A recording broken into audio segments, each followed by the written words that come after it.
Liverpool just beat Brighton 2-0 at Anfield, and that makes it 3 clean sheets in 5 games. A lot of people being very selective with the stats they're using about Liverpool at the moment, and sure, there are some stats that still don't feel incredible about this side, but there are also some shoots of hope, and obviously in the wider context, there are a lot of things that we need to discuss about this team.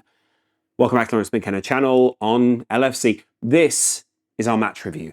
Hugo Ekitike, first of all, let's start with one of the real positives. A guy who has been effervescent for us this season. A guy who has been ever present, even if not always playing. He's always been someone who I think we can look to for, hey, where are we going in this side? Hey, what are we going to do with the confidence? He always felt like he was slightly floating above the others' low confidence ideas. He always felt like he was trying to build that up. Kind of came to Liverpool to build that up anyway. So there was always this kind of meta narrative on top of the other ones. And to be honest, I think he's really blown me away with how involved he is, with how confident he is, with the swagger, with the engagement, with the intensity. There have been games, sure, where he's got the ball a bit stuck under his feet, and I've seen that live. I've also seen that from a distance. And I think all of us have got critiques of every player this season, but Ekitike in particular has never let his head drop. And I think even when he's been frustrated, he's used that as his striker's confidence. And it's exactly what I wanted to see from a player coming into a transitional team, putting their name on just a role. It's not about saying, hey, I'm the only striker here. It's about the role that you play when you're on the field. It's about the adaptability. It's about the adaptation to the actual side. And he's shown every quality that I want a new Liverpool player to show. World-class potential. He showed, which I think he's always kind of shown anyway throughout his career. The potential to get goals and be involved in key moments. To be a guy when everyone else is not firing, that you want to be, not necessarily just what Liverpool want you to be, but what you want to be. And those two things crossing over, intensity, pressing, interchanging, all those above. He has been all of those things and more, I think, for Liverpool. And all the people now saying, hey, I always expected this. Yeah, we always expected that when Liverpool paid a lot of money for a world-class striker, he would be good eventually. And I think the lack of consistency in Liverpool's front line, the lack of consistency in Liverpool's wide areas, the lack of consistency of where the creativity is coming has underserved some of these people. And I really have to question, not a person, how far would Ekitike be? What kind of numbers would he be putting up if he came into a consistent Liverpool side? What kind of space would he be finding if he came into a consistently creative Liverpool team with a Salah or a Wirtz or Gakpo or whoever providing more of those things from out wide? We will never know, but maybe we'll get a glimpse of that, and we are getting glimpses of that in these few weeks. It's been fantastic to watch him. And even though there are moments where I think, you know what, there are loads of things that Ekitike can improve. There are loads of things that we can get more out of him with. I still love what he offers, and I think he is Liverpool's shining light this season, alongside Dominic Szoboszlai and alongside a few of the people kind of just coming through. Let's talk about other shining lights, and it is that Liverpool midfield right now. I know there are plenty of criticisms, there are plenty of things we can talk about. Still, there are plenty of times where Brighton and all sorts of things came into the game, but I want to talk about Liverpool specifically. That midfield. First of all, that kind of 4-man midfield. Gravenberch, Szoboszlai, Curtis Jones, Szoboszlai coming into that from the kind of a right-backy type role, but not really. And then obviously Wirtz just ahead of that. So that is a 4-man midfield. First of all, I love all the comments and the adoration that is out there right now for Curtis Jones. We always knew there was a reason Liverpool kept him. We always knew that it was not only because he was fulfilling numbers in terms of his international role and his kind of homegrown players, but it was the appreciation of him from other people in the squad and the kind of, yeah, you keep him. But that you keep him has changed since he was younger, when it was like, keep him, he might be good, into keep him, we know how key he is and can be to us. That is endorsement, validation of where Liverpool have been, but particularly where Curtis Jones has been over these past few years. And now I've got to frankly say it, we're seeing the change in the midfield shape and the midfield quality, not quality in terms of the quality of player. There have always been great players in Liverpool's midfield, but the qualities of those players, we're seeing a difference in Curtis Jones. His interchange with Szoboszlai, his interchange with McAllister, his interchange with Wirtz, all of the times, him offering something when a little bit deeper, so he's always the option, but also when they're working it down the field, his forward-looking passes are always progressive. They don't seem like kind of passive, forward-looking passive. They always seem to be trying to get Liverpool to be more active. And Wirtz clearly appreciates that. There have been comments from Germany over the past few days about Curtis Jones's involvement in those things. But also then the other side of that, where Curtis Jones is doing some of the doggies, as we used to call it back in the day, some of the hard work, some of the winning it back. He's initiating more for Liverpool. And even though there are other leaders in that midfield, that is 4 international world-class players in McAllister, Szoboszlai and Wirtz, and Gravenberch, frankly. Curtis Jones is still doing a huge amount of that. And I think the fact they look to him, I think the fact that they look to play off him is a great endorsement of him. And it also stops Florian Wirtz from needing to come that little bit deeper. Of course, he does still come deeper to collect from Konate or other people, but he still has that bit more freedom. And I think as much as I've acknowledged what Szoboszlai does alongside Wirtz, I've really enjoyed watching Curtis Jones alongside him as well. And I think that's down to the kind of almost 3 10s, 4 10s that we're playing out there. And Curtis Jones, potential to play as a 10, McAllister to play as a 10, Dominic Szoboszlai to play as a 10, Wirtz to play as a 10, Gravenberch obviously not. And that is partly why I think we've had some of these issues around the idea of Mo Salah in the team. Where does Mo Salah fit? We always knew that Liverpool wanted to change their shape at the start of the season. We've been banging on about it on this channel. Where does Mo Salah fit? How much longer is he going to be in this team? When does he get his move? Or when does he stay and offer something that is adaptive to Liverpool's new system? We got that opportunity today to see some of that. I'll do a whole other video on whether Mo Salah stays because I think that's kind of worth the dig. But watching him today just be a little bit narrower, just offer a little bit of something different, conform to some of these tactical changes, conform to some of the adaptation that we're requiring of some of these top-class Liverpool players and legends, frankly, at Liverpool Football Club, was very gratifying. It was very satisfying. And as much as I imagine there are a lot of people out there who want to say it's Slot versus Salah, I think there have been a lot of people who have been setting this up as Slot versus Salah. I think we know there was a true narrative or a truer narrative behind that in Mo's frustration. And I get that Mo was frustrated. He's still got a lot to offer to this side, very clearly. He gave the assist for Ekitike today that got him past the milestone, making him the 3rd highest goal involvement player for one team in the Premier League, meaning, you know, he's done a lot for Liverpool and in the same way as Rooney did for United, in the same way as lots of people have done for their teams, Alan Shearer did for Newcastle. It puts him as out there, an all-time player, right? He's already been an all-time player, but you get my point. And it's why a lot of people are making this argument. But Mo's built this up over years now. So his integration into this new side needs to show that same adaptation and the same confidence that it did in previous years. The only comment that really bothered me, and I mean really bothered me, maybe there were 2, but one that really bothered me was him saying I've earned it.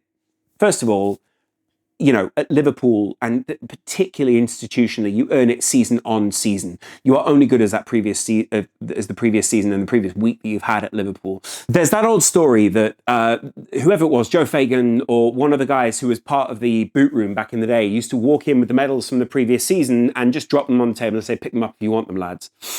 And it was validation of the idea that we won something and we're contributing to a legacy, but put that behind you. You've won that.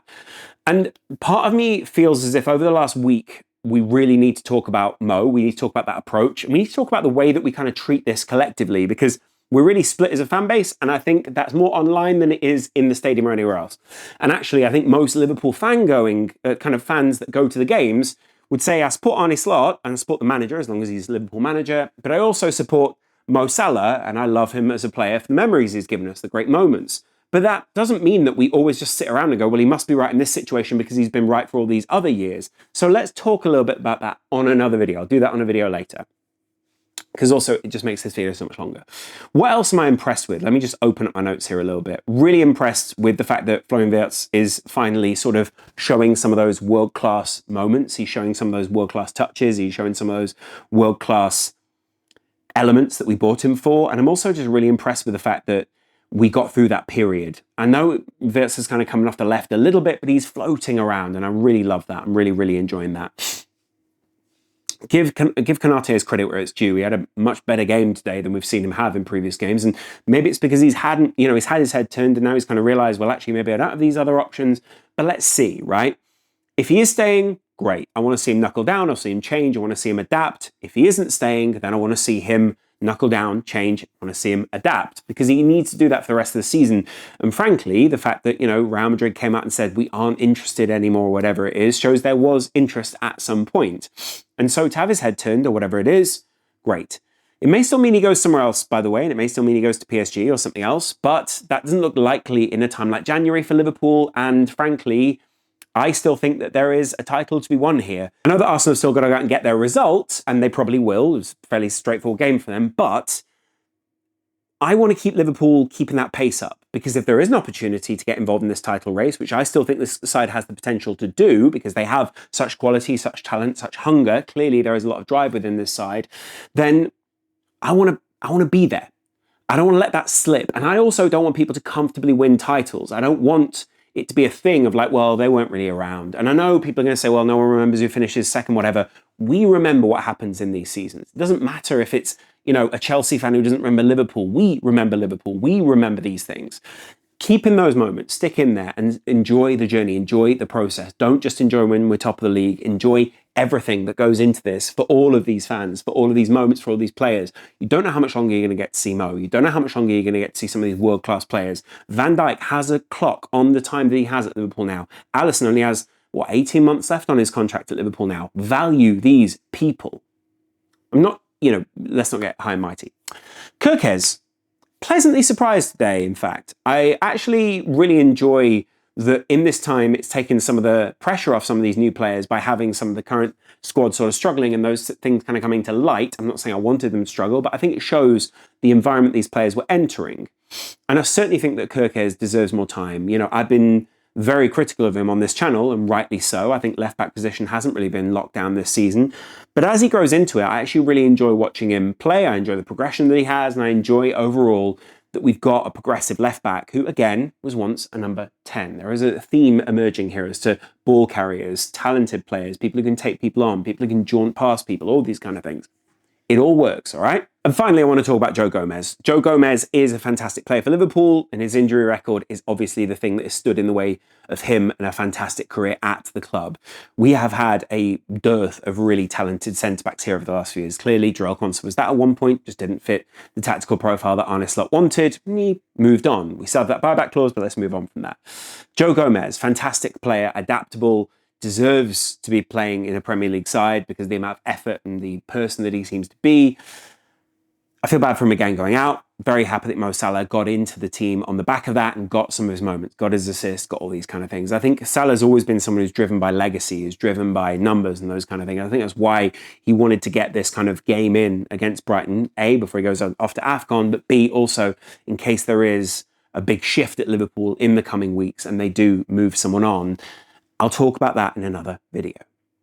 All of that is to say, it's actually been, if you look at Liverpool's matches more recently, and I do want to go through some of these games, Liverpool matches, Brighton 2-0, Inter 1-0, Leeds 3-3, Sunderland 1-1, West Ham 2-0, PSV, they absolutely killed us. We were on that terrible run at that point.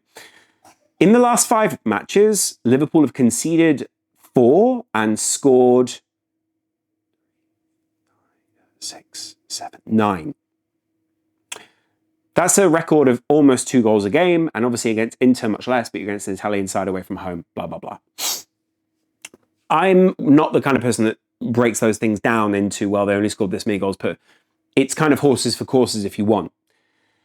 The next couple of games, pretty key for me as to where we see things, because we will be without Mo Salah, we will be without that kind of immediate spectre at the feast if you want, but we will still have a player who's away at AFCON, and we'll still have a player who is, kind of in the ether, should we say. Spurs, Wolves, Leeds, Fulham. At the back of that, we then play Arsenal. There are some big, big games to come for us. Spurs, massive. Big game for them, big game for us. Wolves, we cannot be shown weakness against these top sides. Leeds, we just drew 3-3 with. We then have that reverse fixture. And then obviously Fulham. Fulham away is a tricky, tricky fixture. And that, whilst most people at the start of the season might have identified that as an easy, in inverted commas, Christmas period, is actually a real challenge for us. Coming out the back of this, I want to hear a lot less about Mo Salah, a lot more about where our actual season is going. Because even if Salah is a really talented, brilliant Liverpool legend, There are bigger things at play here for Liverpool. A, making a solid top 4 position, 100% this season. And B, making a bit of a title challenge. That is what we need. But let me know what you guys spotted in this game. Again, more brilliance in the midfield. I think I've not even had time to cover in this video. But let me know what you think in the comments below, and I'll chat to you guys in a little while. Much love.